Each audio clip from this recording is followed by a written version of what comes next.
ਦੋਸਤੋ ਪੰਜਾਬੀ ਟ੍ਰਿਬਿਊਨ ਦੇ ਰੋਜ਼ਾਨਾ ਪ੍ਰੋਗਰਾਮ ਵੇਲੇ ਦੀ ਗੱਲ ਵਿੱਚ ਤੁਹਾਡਾ ਸਵਾਗਤ ਹੈ। ਮੈਂ ਆਤਿਸ਼ ਗੁਪਤਾ ਤੁਹਾਡੇ ਸਾਹਮਣੇ ਹਾਜ਼ਰ ਹਾਂ ਤੇ ਅੱਜ ਅਸੀਂ ਗੱਲ ਕਰਾਂਗੇ ਮਨੀਪੁਰ ਦੇ ਵਿੱਚ ਲਗਾਤਾਰ ਹਿੰਸਾ ਜਾਰੀ। ਦੋਸਤੋ ਮਨੀਪੁਰ ਦੇ ਵਿੱਚ ਪਿਛਲੇ 3 ਮਹੀਨਿਆਂ ਤੋਂ ਜਿਹੜਾ ਹਿੰਸਕ ਮਾਹੌਲ ਬਣਿਆ ਹੋਇਆ ਉਹ ਖਤਮ ਹੋਣ ਦਾ ਨਾਮ ਨਹੀਂ ਲੈ ਰਿਹਾ, ਬਲਕਿ ਲਗਾਤਾਰ ਉਸ 'ਚ ਇਜ਼ਾਫਾ ਹੁੰਦਾ ਜਾ ਰਿਹਾ, ਉਹ ਵੱਧਦਾ ਜਾ ਰਿਹਾ, ਜਿਸ ਕਰਕੇ ਵੱਡੀ ਗਿਣਤੀ 'ਚ ਲੋਕਾਂ ਨੂੰ ਉਸ ਦਾ ਕਹਿ ਦੋ ਵੀ ਕਿ ਮਾਰ ਝੱਲਣੀ ਪੈ ਰਹੀ ਹੈ, ਹੋਰ ਬੇਘਰ ਹੋਣਾ ਪੈ ਰਿਹਾ, ਹੋਰ ਕਈ ਤਰ੍ਹਾਂ ਦੀ ਤਸ਼ੱਦਦਾਂ ਦਾ ਸਾਹਮਣਾ ਕਰਨਾ ਪੈ ਰਿਹਾ। ਪਰ ਸਾਡੀ ਸਰਕਾਰ ਉਸ ਬਾਰੇ ਕੁਝ ਵੀ ਬੋਲਣ ਨੂੰ ਤਿਆਰ ਨਹੀਂ ਹੈ, ਕੋਈ ਉੱਥੇ ਇਹੋ ਜਿਹਾ ਐਕਸ਼ਨ ਲੈਣ ਨੂੰ ਤਿਆਰ ਨਹੀਂ ਹੈ ਜਿਸ ਨਾਲ ਲੋਕਾਂ ਦਾ ਭਰੋਸਾ ਜਿੱਤਿਆ ਜਾ ਸਕੇ ਜਾਂ ਇਸ ਸਾਰੀ ਹਿੰਸਾ ਨੂੰ ਸ਼ਾਂਤ ਕੀਤਾ ਜਾ ਸਕੇ। ਪਰ ਦੋਸਤੋ ਇਸੇ ਦੌਰਾਨ ਕੁਝ ਇਹੋ ਜਿਹੀਆਂ ਘਟਨਾਵਾਂ ਵਾਪਰ ਰਹੀਆਂ ਨੇ ਜਿਸ ਕਰਕੇ ਮਾਹੌਲ ਹੋਰ ਲਗਾਤਾਰ ਵਿਗੜਦਾ ਜਾ ਰਿਹਾ, ਕਿਉਂਕਿ 3 ਮਈ ਤੋਂ ਇਹ ਚੀਜ਼ ਸ਼ੁਰੂ ਹੁੰਦੀ ਆ ਉੱਥੇ, ਅਤੇ ਅੱਜ 3 ਮਹੀਨਿਆਂ ਤੋਂ ਵੱਧ ਸਮਾਂ ਬੀਤ ਚੁੱਕਾ ਹੈ ਅਤੇ ਹੁਣ ਤੱਕ ਵੈਸੇ ਤਾਂ ਲਗਭਗ ਜਿਹੜਾ ਸਰਕਾਰੀ ਆંકੜਾ ਆ ਰਿਹਾ ਕਿ 160-70 ਬੰਦਿਆਂ ਦੀ ਮੌਤ ਹੋ ਚੁੱਕੀ ਹੈ, ਸੈਂਕੜੇ ਬੰਦੇ ਜਿਹੜੇ ਨੇ ਉਹ ਜ਼ਖਮੀ ਹੋ ਚੁੱਕੇ ਨੇ, ਉੱਥੇ ਹੀ 60,000 ਦੇ ਕਰੀਬ ਲੋਕ ਬੇਘਰ ਹੋ ਚੁੱਕੇ ਨੇ। ਇਸ ਤਰ੍ਹਾਂ ਦੇ ਸਰਕਾਰੀ ਆંકੜੇ ਜਿਹੜੇ ਨੇ ਇਹ ਰਿਪੋਰਟਾਂ ਦੱਸ ਰਹੀਆਂ ਨੇ, ਪਰ ਜਦੋਂ ਉੱਥੇ ਅਸਲ ਹਾਲਾਤ 'ਤੇ ਨਜ਼ਰ ਮਾਰਦੇ ਹਾਂ ਤਾਂ ਹਾਲਾਤ ਕੁਝ ਹੋਰ ਹੀ ਦਿਖਾਈ ਦਿੰਦੇ ਨੇ, ਕਿਉਂਕਿ ਉੱਥੇ ਰੋਜ਼ਾਨਾ ਹੀ ਕੋਈ ਨਾ ਕੋਈ ਮੌਤ, ਕੋਈ ਨਾ ਕੋਈ ਜ਼ਖਮੀ ਜਾਂ ਕੋਈ ਨਾ ਕੋਈ ਇਸ ਤਰ੍ਹਾਂ ਦੀ ਹਿੰਸਕ ਘਟਨਾਵਾਂ ਦੇਖਣ ਨੂੰ ਮਿਲਦੀਆਂ। ਵੈਸੇ ਤਾਂ ਉੱਥੇ ਪਿਛਲੇ ਕੁਝ ਦਿਨਾਂ ਤੋਂ ਮਾਹੌਲ ਲਗਾਤਾਰ ਹੀ ਹੋਰ ਤਣਾਅ ਵਾਲਾ ਬਣ ਰਿਹਾ ਸੀ, ਪਰ ਜਿਹੜੀਆਂ ਕੁਝ ਲੰਘੇ ਦਿਨ 2-3 ਘਟਨਾਵਾਂ ਇਹੋ ਜਿਹੀਆਂ ਹੋਈਆਂ ਜਿਸ ਨੇ ਸਭ ਨੂੰ ਜਿਹੜਾ ਹੈਗਾ ਫਿਰ ਇੱਕ ਚਿੰਤਾ 'ਚ ਪਾਤਾ, ਸਭ ਨੂੰ ਝੰਜੋੜ ਕੇ ਰੱਖ ਦਿੱਤਾ ਅਤੇ ਸਾਰਿਆਂ ਦੇ ਮਨਾਂ 'ਚ ਇੱਕ ਸਹਿਮ ਦਾ ਮਾਹੌਲ ਬਣ ਗਿਆ। ਜੇ ਉਹ 'ਚ ਸਭ ਤੋਂ ਵੱਡੀ ਗੱਲ ਕਰੀਏ, ਇੱਕ ਤਾਂ ਇਹੀ ਹੈ ਵੀ ਕਿ ਮਨੀਪੁਰਾ ਦੇ ਬਿਸ਼ਨੂਪੁਰ ਦੇ ਵਿੱਚ ਜਿਹੜਾ ਇੱਕ ਟਕਰਾਅ ਸ਼ੁਰੂ ਹੋਇਆ ਸੀਗਾ,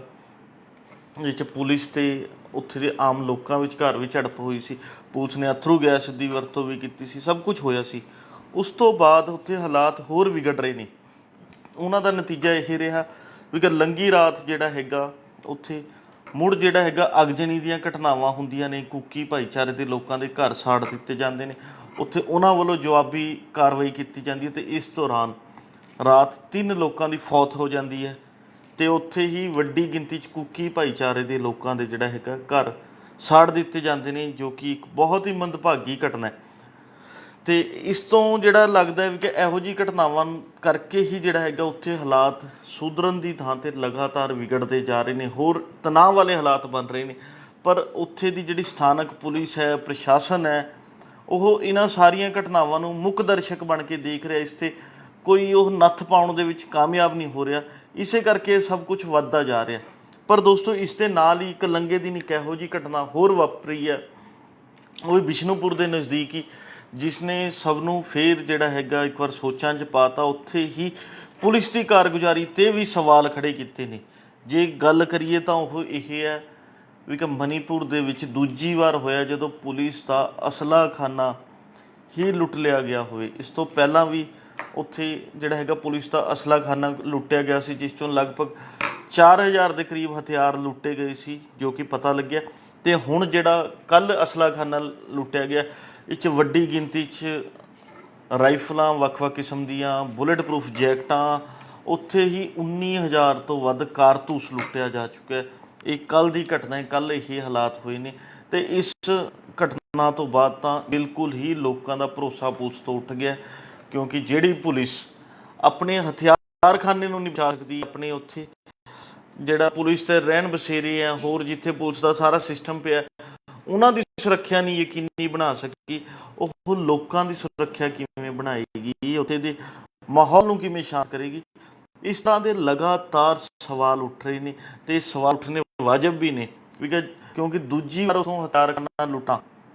ਵੀ ਕਿ ਇਹ ਕਈ ਤਰ੍ਹਾਂ ਦੇ ਸ਼ੰਕੇ ਖੜੇ ਕਰਦਾ ਹੈ ਵੀ ਕਿ ਪਹਿਲਾਂ 4,000 ਦੇ ਕਰੀਬ ਹਥਿਆਰ ਲੁੱਟੇ ਗਏ ਅਤੇ ਹੁਣ ਵੀ ਹਜ਼ਾਰਾਂ ਦੇ ਕਰੀਬ ਹਥਿਆਰ ਸੀਗੇ, 19,000 ਤੋਂ ਵੱਧ ਕਾਰਤੂਸ ਲੁੱਟੇ ਗਏ। ਇਸ ਤੋਂ ਕਿਤੇ ਨਾ ਕਿਤੇ ਸ਼ੱਕ ਦੀ ਸੂਈ ਇਹ ਵੀ ਆਉਂਦੀ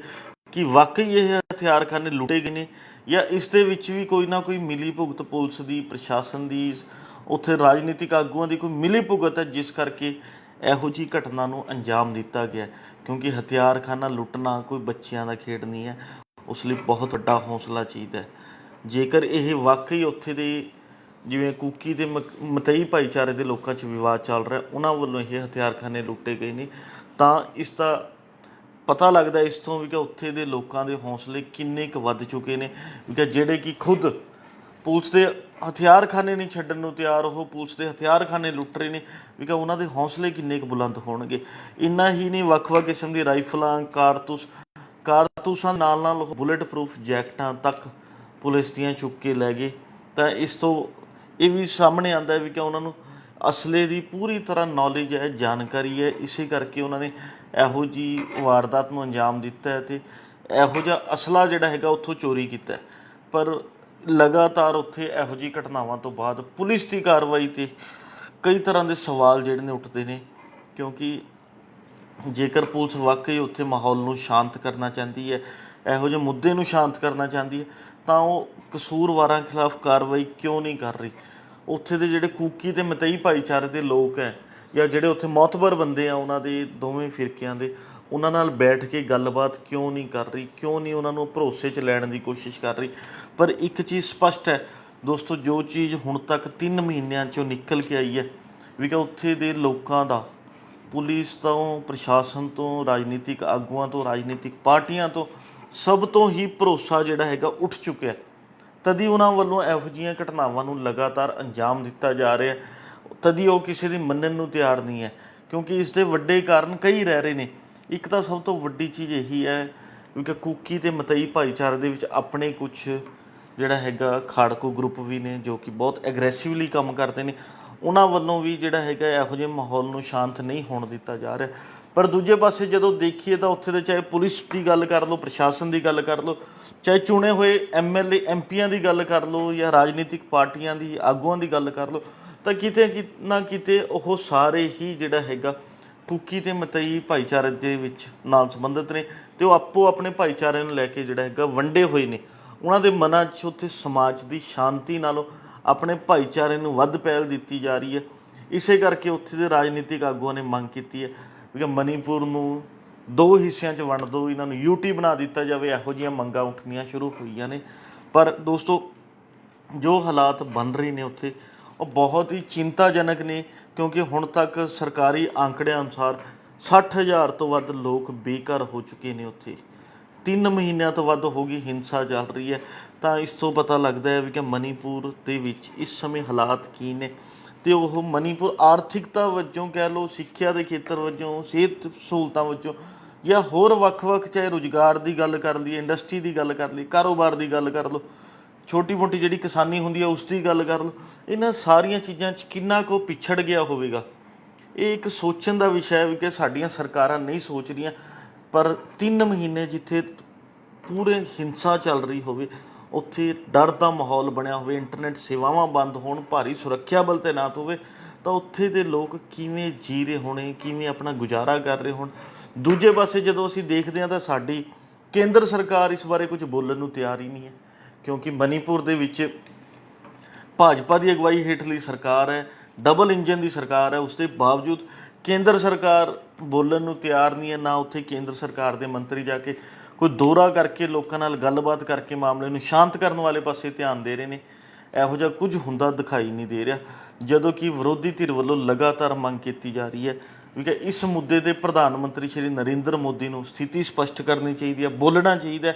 ਉੱਥੇ ਦੇ ਹਾਲਾਤਾਂ ਬਾਰੇ ਦੱਸਣਾ ਚਾਹੀਦਾ ਵੀ ਕਿ ਸਰਕਾਰ ਉੱਥੇ ਦਾ ਮਾਹੌਲ ਸ਼ਾਂਤ ਕਰਨ ਲਈ ਕੀ ਕੁਝ ਕਰ ਰਹੀ ਹੈ। ਪਰ ਇਹੋ ਜਿਹਾ ਕੁਝ ਨਹੀਂ ਹੋ ਰਿਹਾ, ਬਲਕਿ ਸੰਸਦ ਦਾ ਮੌਨਸੂਨ ਸੈਸ਼ਨ ਚੱਲ ਰਿਹਾ, ਉਹ ਪਿਛਲੇ 12-13 ਦਿਨਾਂ ਤੋਂ ਉੱਥੇ ਰੋਜ਼ ਹੀ ਹੰਗਾਮਾ ਹੁੰਦਾ ਦਿਖਦਾ ਵੀ ਕਿ ਮਣੀਪੁਰ ਹਿੰਸਾ ਦੇ ਮੁੱਦੇ 'ਤੇ ਰੋਜ਼ ਹੀ ਵਿਰੋਧੀ ਧਿਰ ਨਾਅਰੇਬਾਜ਼ੀ ਕਰਦਾ, ਅਤੇ ਇਸ ਬਾਰੇ ਬਹਿਸ ਕਰਨ ਨੂੰ ਲੈ ਕੇ, ਪ੍ਰਧਾਨ ਮੰਤਰੀ ਦੀ ਟਿੱਪਣੀਆਂ ਕਰਵਾਉਣ ਨੂੰ ਲੈ ਕੇ ਉਹ ਵੱਡੀ ਮੰਗਾਂ ਕਰਦਾ ਹੈ। ਪਰ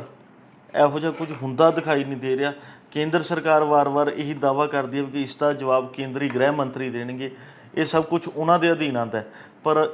ਇੱਥੇ ਇੱਕ ਚੀਜ਼ ਹੋਰ ਵੀ ਹੈ ਵੀ ਪ੍ਰਧਾਨ ਮੰਤਰੀ ਦੇ ਅਧੀਨ ਸਾਰੇ ਹੀ ਵਿਭਾਗ ਆ ਜਾਂਦੇ ਨੇ, ਪ੍ਰਧਾਨ ਮੰਤਰੀ ਹੀ ਸਾਰੇ ਵਿਭਾਗਾਂ ਦੇ ਮੁਖੀ ਮੰਨੇ ਜਾਂਦੇ ਨੇ, ਵੀ ਕਿ ਇਹ ਨਹੀਂ ਕੋਈ ਕਿਹਾ ਜਾ ਸਕਦਾ ਵੀ ਕਿ ਇਸ ਬਾਰੇ ਕੇਂਦਰੀ ਗ੍ਰਹਿ ਮੰਤਰੀ ਹੀ ਸਪਸ਼ਟ ਕਰ ਸਕਦੇ ਨੇ,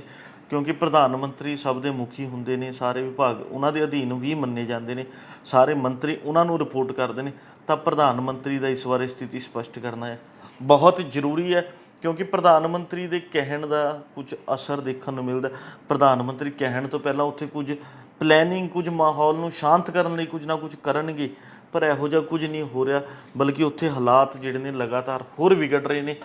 ਤੇ ਸਾਡੀ ਕੇਂਦਰ ਸਰਕਾਰ ਇਸ ਬਾਰੇ ਕੁਝ ਨਹੀਂ ਕਰ ਰਹੀ, ਜਦੋਂ ਕਿ ਲੋੜ ਹੈ ਵੀ ਕਿ ਮਣੀਪੁਰ ਦੇ ਵਿੱਚ ਉੱਥੇ ਕੁਝ ਮਣੀਪੁਰ ਦੇ ਮੁੱਦੇ ਤੇ ਪਹਿਲਾਂ ਤਾਂ ਸਭ ਤੋਂ ਪਹਿਲਾਂ ਕੇਂਦਰ ਸਰਕਾਰ ਨੂੰ ਚਾਹੀਦਾ ਵੀ ਕਿ ਉਹ ਸਰਬ ਪਾਰਟੀ ਮੀਟਿੰਗ ਬੁਲਾਵੇ, ਜਿਸ 'ਚ ਸਾਰੀ ਰਾਜਨੀਤਿਕ ਪਾਰਟੀਆਂ ਦੇ ਨੁਮਾਇੰਦਿਆਂ ਨਾਲ ਗੱਲਬਾਤ ਕੀਤੀ ਜਾਵੇ ਤੇ ਇਸ ਸਮੱਸਿਆ ਦੇ ਹੱਲ ਲਈ ਵਿਚਾਰ ਵਟਾਂਦਰਾ ਹੋਵੇ ਵੀ ਕਿ ਇਸ ਸਮੱਸਿਆ ਨੂੰ ਕਿਵੇਂ ਸੁਲਝਾਇਆ ਜਾ ਸਕਦਾ। ਪਰ ਇਹੋ ਜਿਹਾ ਕੁਝ ਨਹੀਂ ਹੋ ਰਿਹਾ। ਕੇਂਦਰ ਸਰਕਾਰ ਦੇ ਮੰਤਰੀ ਉੱਥੇ ਦੌਰਾ ਕਰਕੇ ਆਉਣ ਤਾਂ ਜੋ ਉੱਥੇ ਦੀ ਗਰਾਊਂਡ ਜ਼ੀਰੋ ਦੀ ਰਿਪੋਰਟ ਜਿਹੜੀ ਹੈਗੀ ਹੈ, ਜ਼ਮੀਨੀ ਪੱਧਰ ਤੇ ਹੋ ਕੀ ਰਿਹਾ, ਉਸ ਦੇ ਪਿੱਛੇ ਕੀ ਕਾਰਨ ਨੇ, ਉਸ ਨੂੰ ਕਿਵੇਂ ਸ਼ਾਂਤ ਕੀਤਾ ਜਾ ਸਕਦਾ, ਉਸ ਬਾਰੇ ਪਤਾ ਲੱਗ ਸਕੇ। ਇਹੋ ਜਿਹਾ ਵੀ ਕੁਝ ਹੁੰਦਾ ਦਿਖਾਈ ਨਹੀਂ ਦੇ ਰਿਹਾ ਤੇ ਨਾ ਹੀ ਉਸ ਬਾਰੇ ਕੋਈ ਕੇਂਦਰ ਸਰਕਾਰ ਦਾ ਨੁਮਾਇੰਦਾ ਗੱਲ ਕਰ ਰਿਹਾ। ਤਾਂ ਇਸ ਤੋਂ ਕਿਤੇ ਨਾ ਕਿਤੇ ਇੰਜ ਜਾਪਦਾ ਵੀ ਕਿ ਕੇਂਦਰ ਸਰਕਾਰ ਮਣੀਪੁਰ ਦੀ ਹਿੰਸਾ ਨੂੰ ਸ਼ਾਂਤ ਹੀ ਨਹੀਂ ਕਰਵਾਉਣਾ ਚਾਹੁੰਦੀ, ਬਲਕਿ ਮਣੀਪੁਰ ਹੋ ਗਿਆ, ਜਿਵੇਂ ਹੁਣ ਹਰਿਆਣੇ ਦੇ ਵਿੱਚ ਵੀ ਚੱਲ ਰਿਹਾ, ਯੂਪੀ ਦੇ ਵਿੱਚ ਵੀ ਹੈ, ਦੇਸ਼ ਦੇ ਹੋਰ ਵੀ ਕਈ ਹਿੱਸਿਆਂ 'ਚ ਇਸ ਤਰ੍ਹਾਂ ਦੇ ਛੋਟੇ ਮੋਟੇ ਟਕਰਾਅ ਜਿਹੜੇ ਨੇ ਦੇਖਣ ਨੂੰ ਮਿਲ ਰਹੇ ਨੇ। ਕਿਉਂਕਿ ਸਰਕਾਰ ਕਿਤੇ ਨਾ ਕਿਤੇ ਇਹੋ ਜਿਹੇ ਟਕਰਾਅ ਦੇ ਸਹਾਰੇ ਜਿਹੜਾ ਹੈਗਾ ਆਪਣੇ ਆਪ ਨੂੰ 2024 ਵਾਲੇ ਪਾਸੇ ਮਜ਼ਬੂਤ ਕਰਨ ਲਈ ਵੀ ਕਿ ਹਿੰਦੂ ਵੋਟ ਜਿਹੜੀ ਹੈਗੀ ਆ ਪੋਲਰਾਈਜ਼ ਕਰਨ ਲਈ ਇੱਕ ਰਣਨੀਤੀ 'ਤੇ ਚੱਲ ਰਹੀ ਹੈ, ਉਸੇ ਤਰ੍ਹਾਂ ਦੀ ਵਿਊਤਬੰਦੀ ਕਰ ਰਹੀ ਹੈ। ਇਸੇ ਕਰਕੇ ਸ਼ਾਇਦ ਸਰਕਾਰ ਕੁਝ ਨਹੀਂ ਕਰ ਰਹੀ, ਕੁਝ ਨਹੀਂ ਬੋਲਣ ਨੂੰ ਤਿਆਰ ਨਹੀਂ ਹੈ। ਪਰ ਚਾਹੀਦਾ ਇਹੀ ਹੈ ਵੀ ਕਿ ਮਣੀਪੁਰ ਦੇ ਵਿੱਚ 3 ਮਹੀਨਿਆਂ 'ਚ ਹਾਲਾਤ ਬਹੁਤ ਮਾੜੇ ਹੋ ਚੁੱਕੇ ਨੇ। ਇਸ ਲਈ ਲੋੜ ਹੈ ਸਰਕਾਰ ਨੂੰ ਕੁਝ ਨਾ ਕੁਝ ਉੱਥੇ ਬਾਰੇ ਸੋਚਣਾ ਚਾਹੀਦਾ, ਕੁਝ ਕਰਨਾ ਚਾਹੀਦਾ, ਉੱਥੇ ਦਾ ਦੌਰਾ ਕਰਕੇ ਉੱਥੇ ਦੇ ਇਸ ਹਿੰਸਾ ਨੂੰ ਸ਼ਾਂਤ ਕਰਨਾ ਚਾਹੀਦਾ। ਦੇਖਣਾ ਹੋਵੇਗਾ ਵੀ ਕਿ ਸਰਕਾਰ ਇਸ ਬਾਰੇ ਕਦੋਂ ਗੱਲਬਾਤ ਕਰਦੀ ਹੈ, ਇਸ 'ਤੇ ਕਦੋਂ ਜਿਹੜਾ ਹੈਗਾ ਆਪਣਾ ਮੂੰਹ ਖੋਲ੍ਹਦੀ ਹੈ। ਜਦੋਂ ਕਿ ਮੌਨਸੂਨ ਦੇ ਸੈਸ਼ਨ 'ਚ ਜਿਹੜਾ ਬੇਭਰੋਸਗੀ ਮਤ ਹੈ ਉਸ 'ਤੇ ਬਹਿਸ ਬਹੁਤ ਨਜ਼ਦੀਕ ਆ ਰਹੀ ਹੈ। 8 ਤੇ 10 ਅਗਸਤ ਤੱਕ ਉਸ 'ਤੇ ਬਹਿਸ ਹੋਣੀ ਹੈ ਤੇ ਜੋ ਹੁਣ ਤੱਕ ਪਤਾ ਲੱਗ ਰਿਹਾ ਕਿ ਸ਼ਾਇਦ 10 ਅਗਸਤ ਨੂੰ ਮੌਨਸੂਨ ਦਾ ਸੈਸ਼ਨ ਵੀ ਖ਼ਤਮ ਹੋ ਸਕਦਾ।